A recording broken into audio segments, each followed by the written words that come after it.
pass a motion condemning the current US practice on their own borders. Thank you.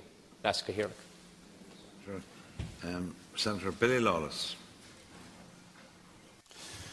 Thank you, Cathaoirleach.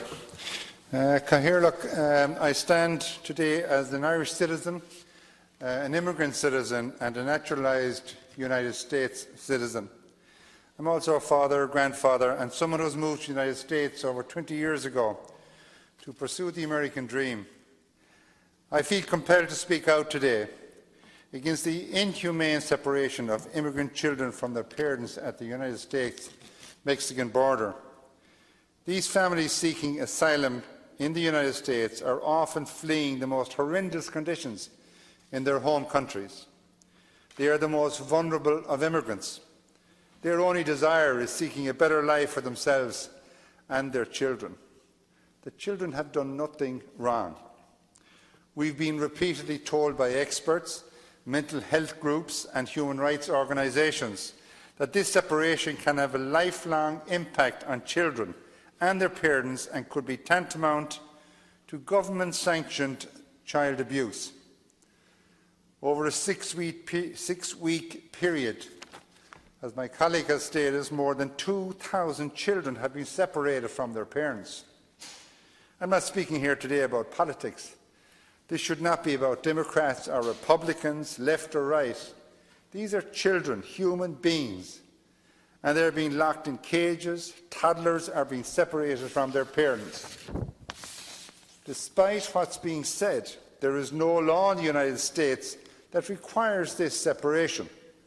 I am deeply ashamed to say that these human rights abuses are taking place in the United States of America under the direction of the President, the Secretary for Homeland Security and the Attorney General.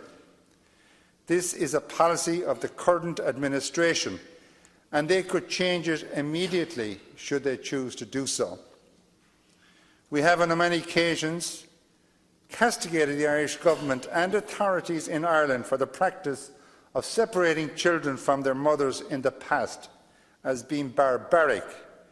But here we are in 2018 seeing the same thing happen in a supposed first world country.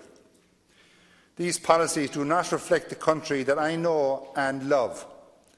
They do not reflect the core values of the American or the American-Irish people.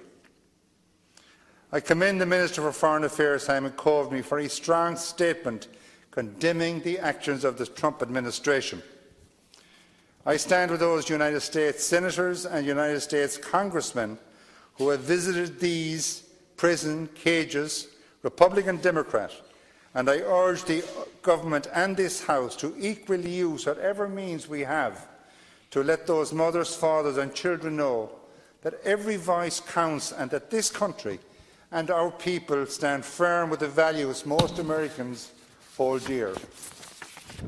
Ireland, Irish citizens, Irish American citizens and our Irish diaspora must stand united with politicians around the world to join me and the United Nations in speaking out against this inhumane, horrendous policy. Thank you, Cathaoirleach.